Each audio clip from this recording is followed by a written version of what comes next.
Morning, everybody. Of course, I just want to report on the progress we've made in the constituency of Groseley in terms of the response to some of the issues pertaining to Hurricane Beryl. We've done a number of analysis along the shores of Groseley. We've started the process of cleaning up. We've done a significant amount of cleaning up on Bay Street. We've also done the assessment on the Groseley Jetty. And I'm happy to indicate that we are continuing to engage the private sector, Of course, the public is always engaged, the private sector in terms of commencing work on the refurbishment of the Groseley Jetty very, very soon. In addition to this, the Groseley Recreational Facility also received some damages, and the assessment has been complete as well. And so we are awaiting the final figures so that we can get back in there and ensure that before the year ends, we are able to open this recreational facility that I'm very, very excited about. And so we've braved the storm very well as a people. We do have some damages along the Bay Street area that is occupied by a family that is popularly known as the Jobo Blow family and crew, that as a parliamentary rep I will be doing as much as I can to help with some of the damages to their home in that area. In addition to that, we continue to do our best as it pertains to developing the youth and sports in St. Lucia.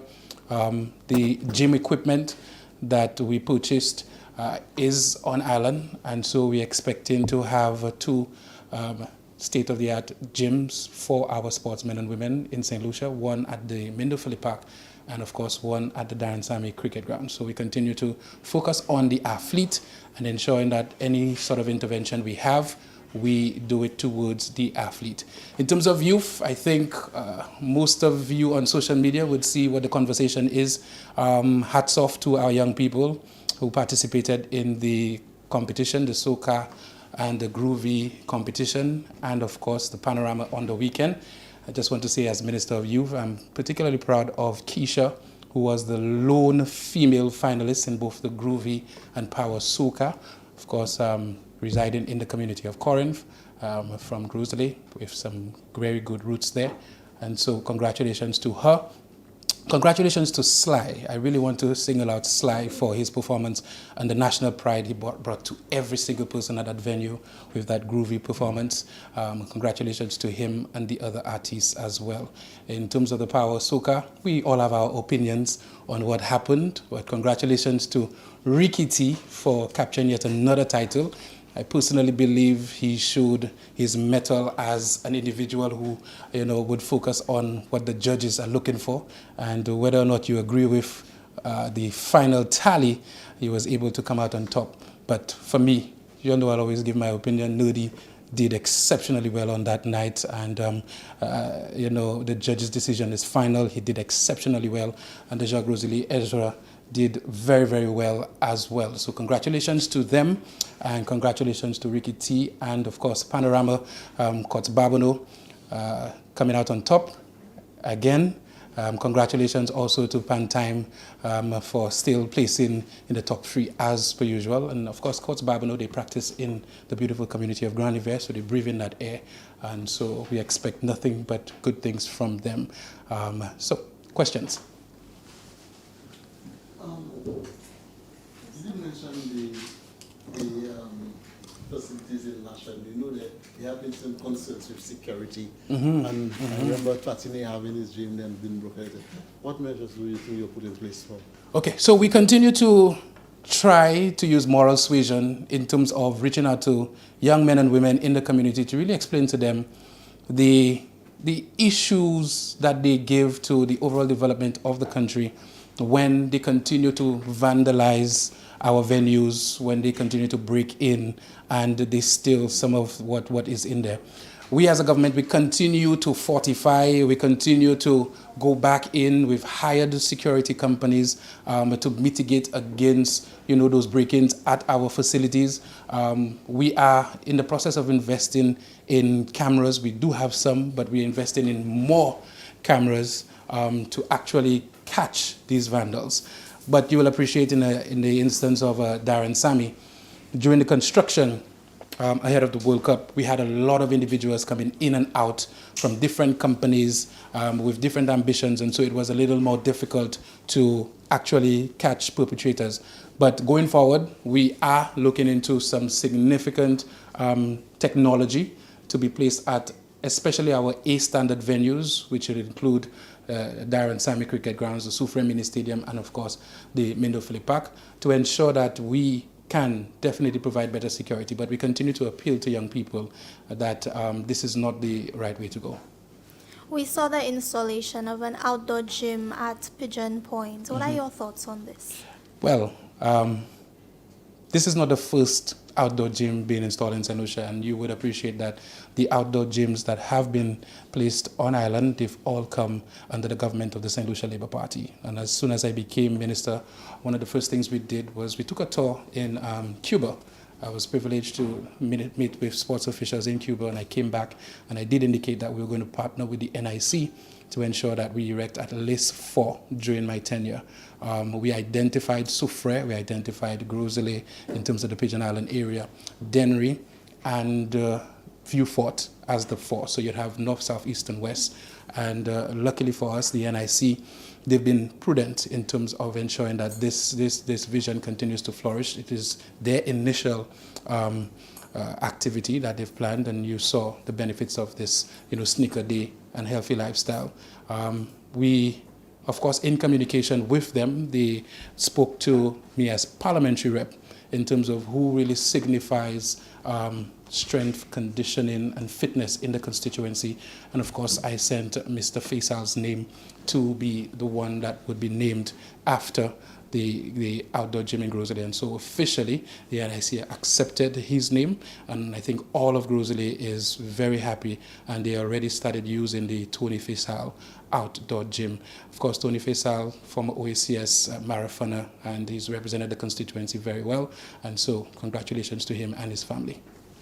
With the increased rainfall, residents of Corinth have some concerns. Are there anything in place, anything being done to clear rivers, drains for the people of Corinth? Yes, I've submitted last week or week now. I've submitted almost a month ago the names of contractors identified within the constituency of Groseley to assist in desilting most of our rivers, including Bois de Wage, including Grand Riviere, including Corinth from Bowen Drive, that area. We're expecting that very soon, this week, that these individuals will be engaged. I personally believe, and I would have liked for them to have already been engaged, but hopefully that work should commence this week. In the constituency, we also will be doing some serious desilting throughout the constituency. People can actually look forward to that at the end of this week into the weekend, including into the Rodney Bay area, some of the areas in Moshi, Rivière-Meta, Kaimaji. And so we're expecting that next week that the constituency should be as clean as possible after Beryl. I now present Honorable Dr. Ernest Hilaire, Minister for Tourism, Investment, Creative Industries, Culture and Information. Dr. Hilaire. Well, morning to all. I think we can probably start off any questions you have about Carnival. I think last week we released the tourism arrival numbers. I'm not sure if you got the official documents, so you may wish for us to have a discussion on numbers and expectations for the rest of the year. Of course, we also released last week the calendar for Emancipation Month, and very soon we'll make an announcement that it relates to Creole Heritage Month, which is in October. So we have quite a lot happening, and in between we have the English tour, cricket tour in October, in November, we have CPL. So the next few months will be very, very busy months for us in St. Lucia. So we have a lot to talk about. And of course, we're on the final stretch for Carnival. I'm making a few mistakes because you can imagine the long night starting to catch up on you. So yeah, it's going to be exciting over the next few days. And just on what we've seen in the last few days, the Groovy and Power Soca finals, Panorama last night. We had to reschedule Junior Carnival, the Parade of the Bands for Junior Carnival, to this coming Sunday. Of course, the bands did say they lost a couple of days because of the impending storm that we had a few days ago. And it was going to be a little challenge for them, so we moved it to next Sunday. Of course, Calypso Finals is on Saturday. Again, because of the delay, we didn't have enough time to put in the infrastructure. So we've moved it to Saturday at the SAB. And so far, all seems in order.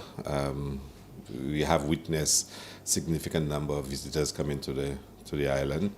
And most of the events are sold out, which shows tremendous public support for the events.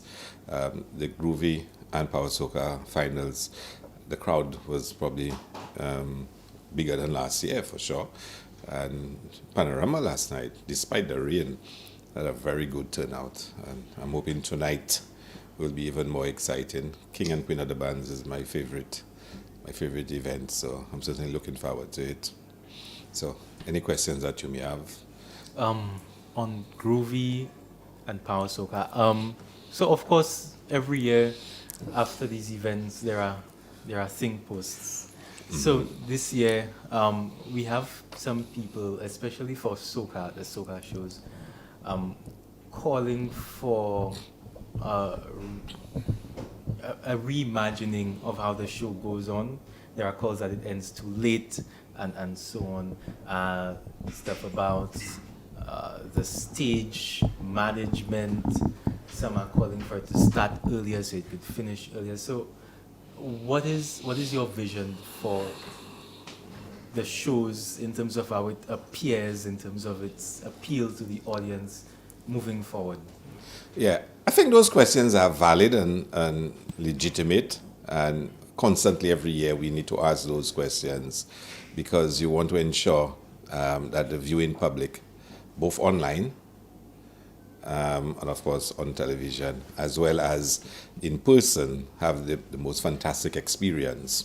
So the length of a show is always going to be an issue. But I must tell you that for me, it doesn't really matter, because once the Carnival season comes, the frame of mind is that there'll be little sleep, long nights, and hyper energy. So, for Carnival revelers and persons directly involved, it's not really a big deal. That's the mindset of Carnival. But beyond that, there are persons who go to the shows and they expect to have a shortened experience. I don't know how much more they can do to reduce the length of the show, for example, the Groovy and Power, because you virtually have about 10 participants in each. It's almost similar to Calypso Finals, where each Calypsonian sings 2 songs. There is a view that we should move to 1 song per Calypsonian, and some of the purists are saying, no, our tradition is 2 songs and it should stick 2 songs. There are more persons viewing online. For example, the Queen show, the Queen pageant, at one point in time I checked on YouTube and they had 10,000 persons viewing the Carnival Queen pageant, 10,000 on YouTube alone, which really tells you the popularity of the event, and the venue was sold out. So it tells you just how popular it is. So you have to present a product that looks good, remote in terms of online and public television, and at the same time persons in person can have a fantastic experience. So every year we're going to continuously review it. Stage management, is necessary. You want a seamless flowing show.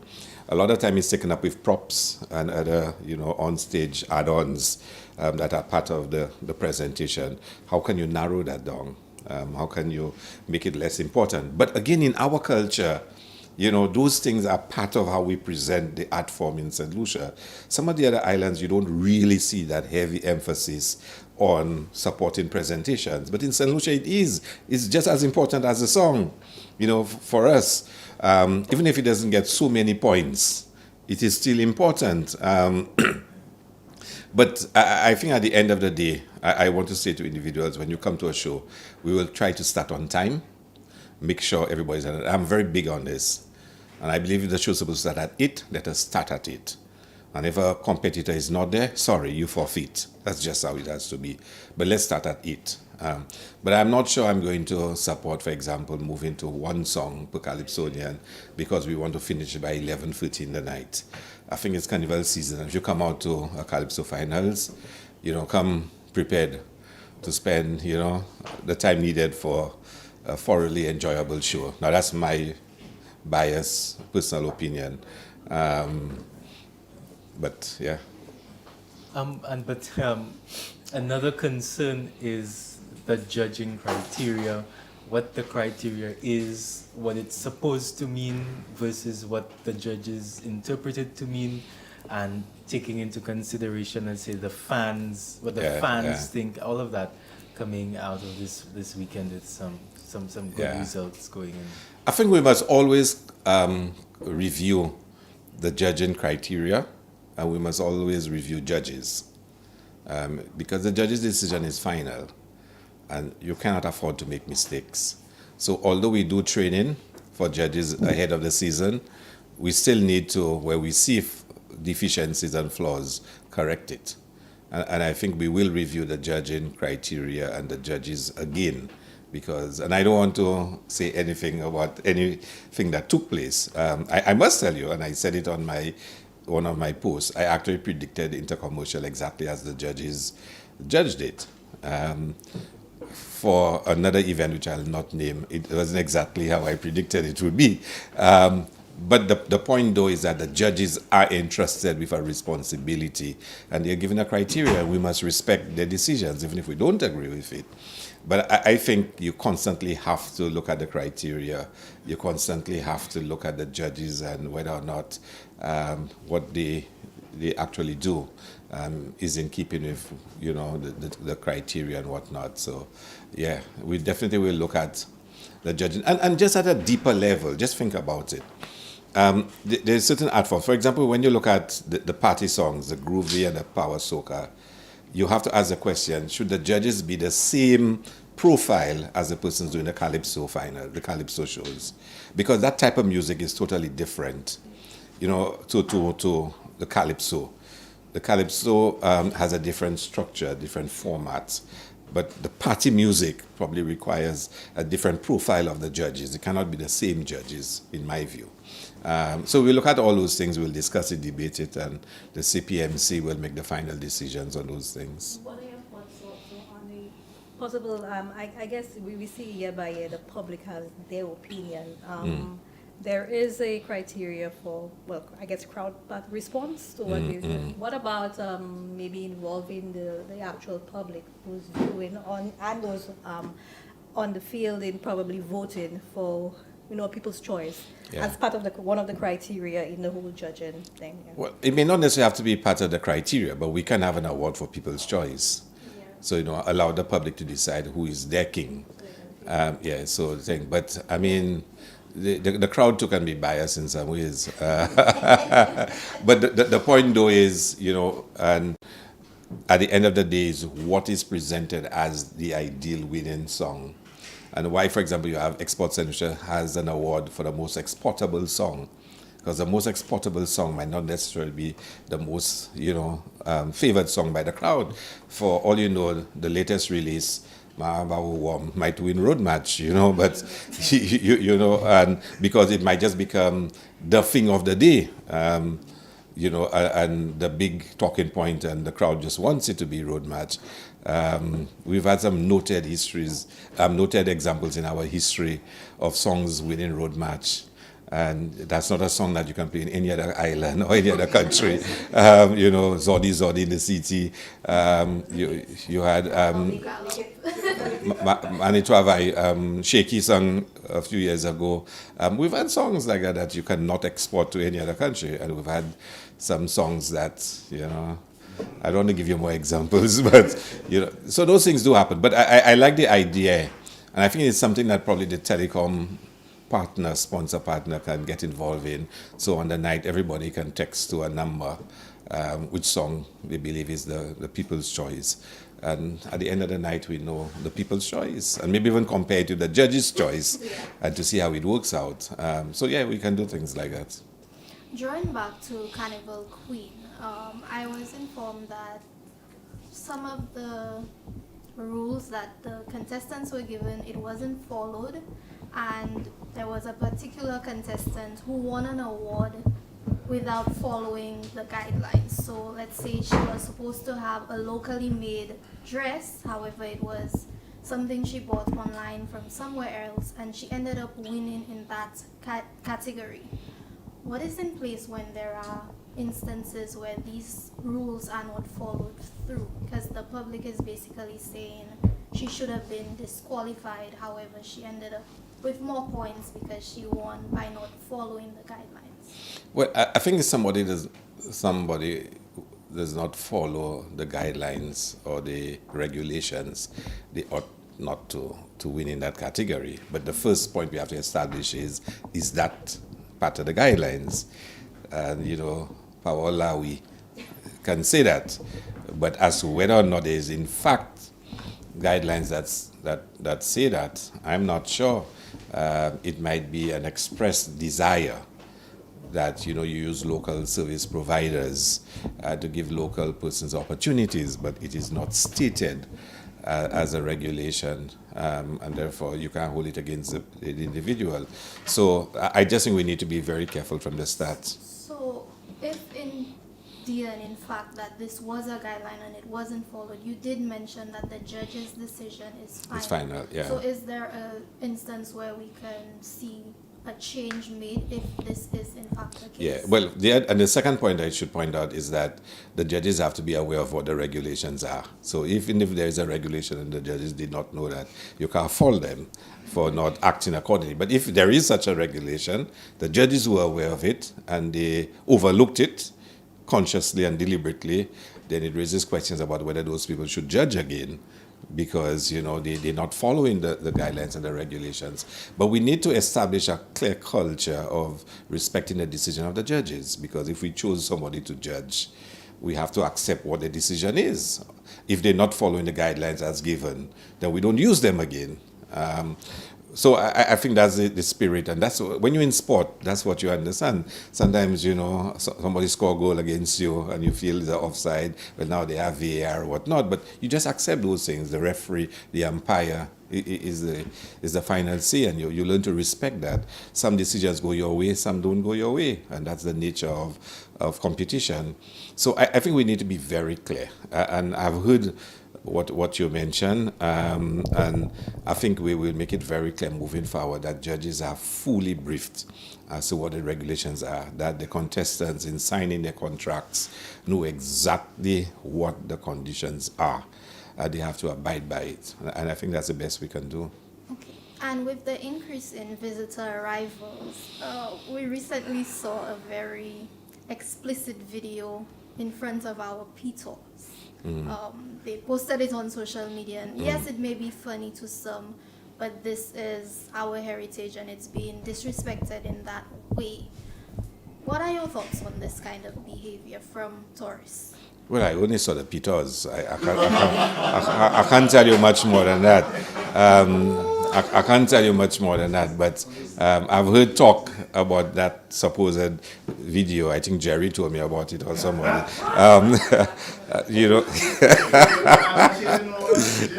Jerry. I don't know whether we should even get involved in those matters per se. I'll tell you why.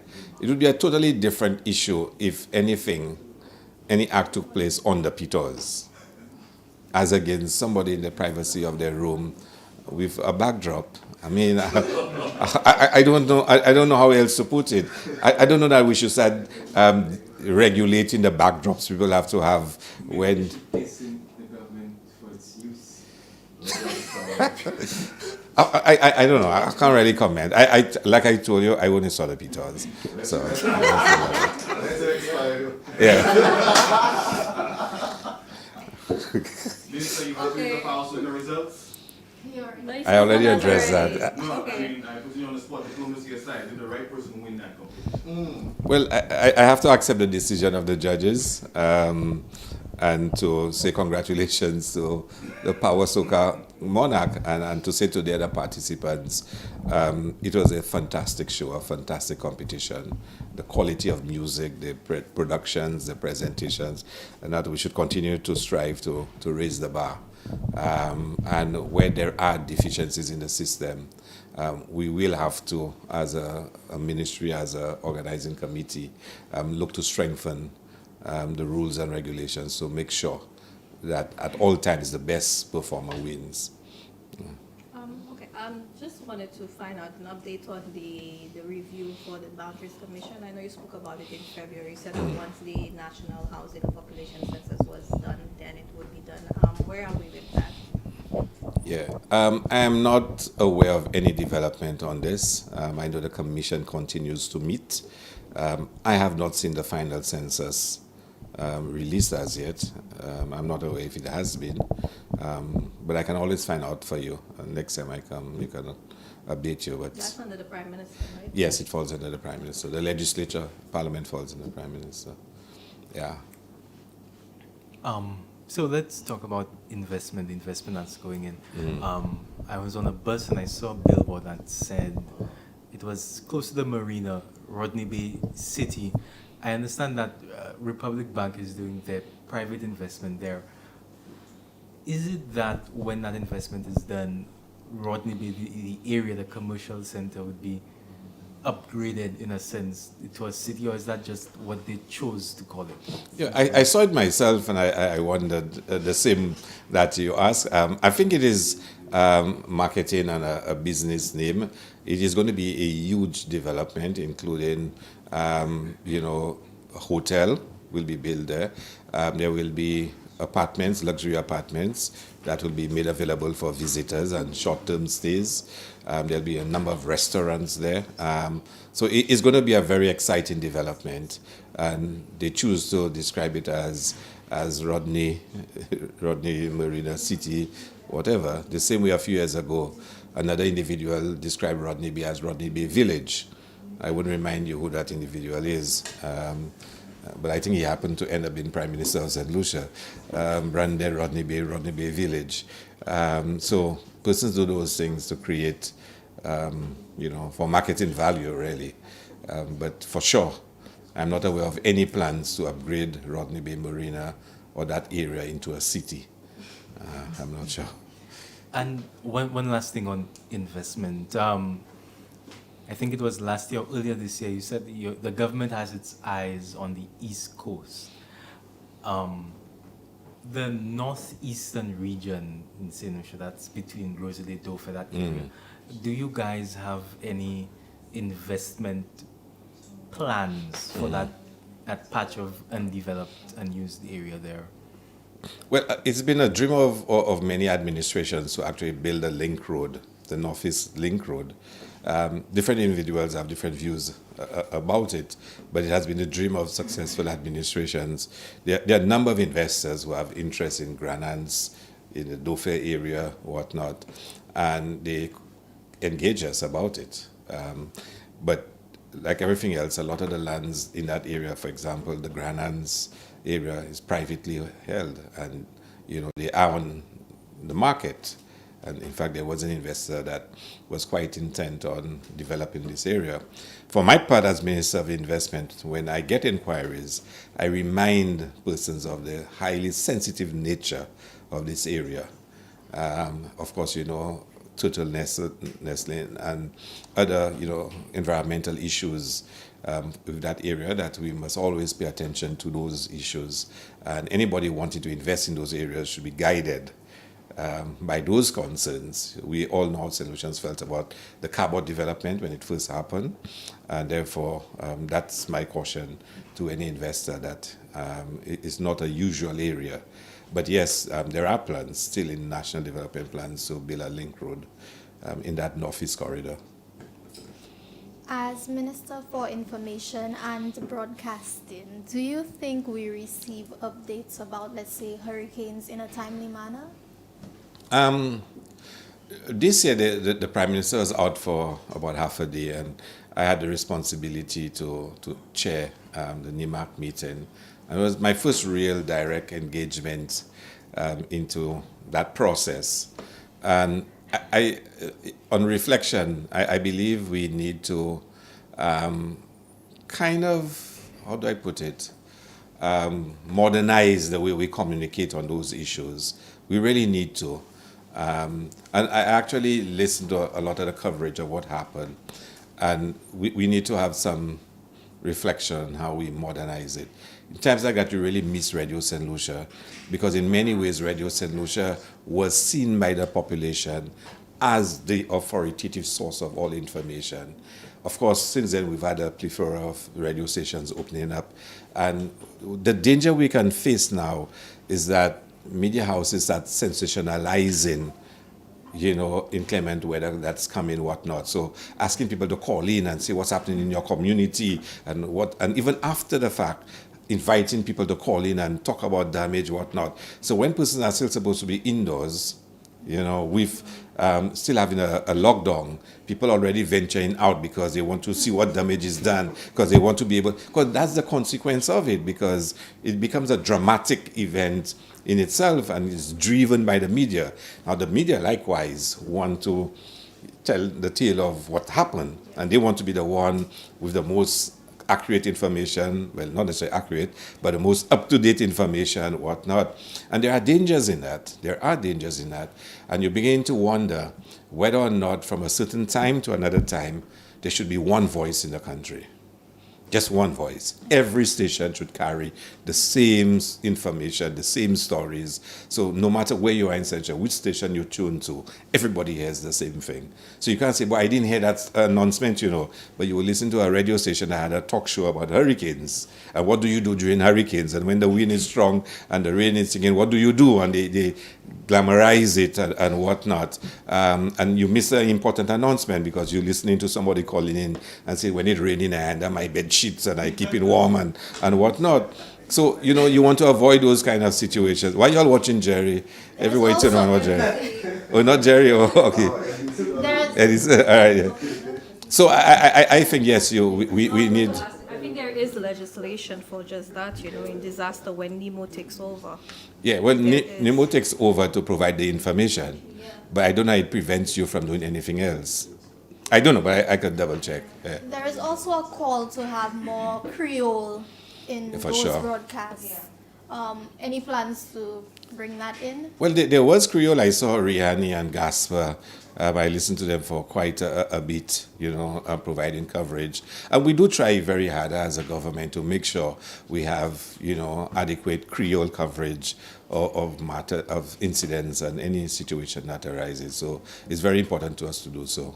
So what would happen with, I know we can't really bring back Radio St. Lucia as it was, but understanding that radio is the one communication medium that we see that really stands most of these disasters, are there, I guess, consideration to incorporate it? Not something that you can set up at that time, some radio broadcasts, something like that, because the frequency still exists in 97.5. No, it is. We are going to be going back on the air. I mean, we're just waiting for final approval from ECTEL and other agencies. We are going to go back as Radio St. Lucia.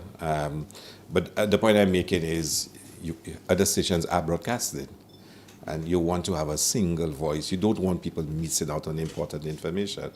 And I also believe, to another aspect to what you're saying, is we need to be able to communicate with persons in their communities, because some individuals believe that once they face a danger, they should try and get to a shelter. Now, I mean, what do you do in the middle of a storm if your roof blows? Do you walk up the road to the shelter? What do you do? And how do you communicate with people who are facing a live threat? And how do you communicate, even in the communities, to tell persons what are the actions they have to take if X or Y happens? And I still feel we have gaps in the system. But our information is also not up to date because a number of those shelters are deplorable or not functioning. Yeah. So that information needs to be updated as well. Yeah. Well, the whole system has to be addressed. Because, if you're going to put persons in a shelter, you have to make sure it can withstand the elements. And, of course, it means regular maintenance and making sure it's well taken care of. I learned so much during those few hours, because somebody cannot just go to a shelter. You have to activate a shelter, because there are liability issues. I mean, if individuals go to a shelter and something should happen to them, the state is liable.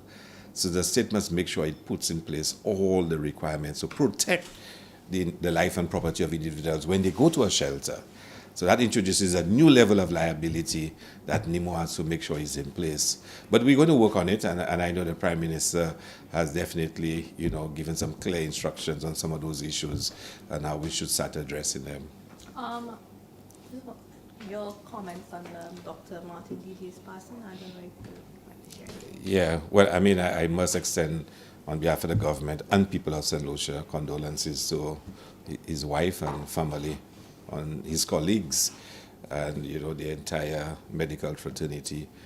He's been an outstanding public servant, as well as doctor in his own right. I mean, he's highly respected. He happened to have been my own personal physician, so I know him personally, and he's been a true son of the soil, and he's served many individuals and been their doctor, and he's somebody you have a lot of confidence in. Once you sit with him and you converse with him, you really believe he can cure all your ailments and whatnot. It's just the person that he was, and I'm sure he's going to be missed. And he's also a very respected individual. I mean, who, when he does speak, you can trust what he says and you can take it seriously. So I've spent many hours with him talking about the country, development, social problems, medical issues, and he's surely going to be missed.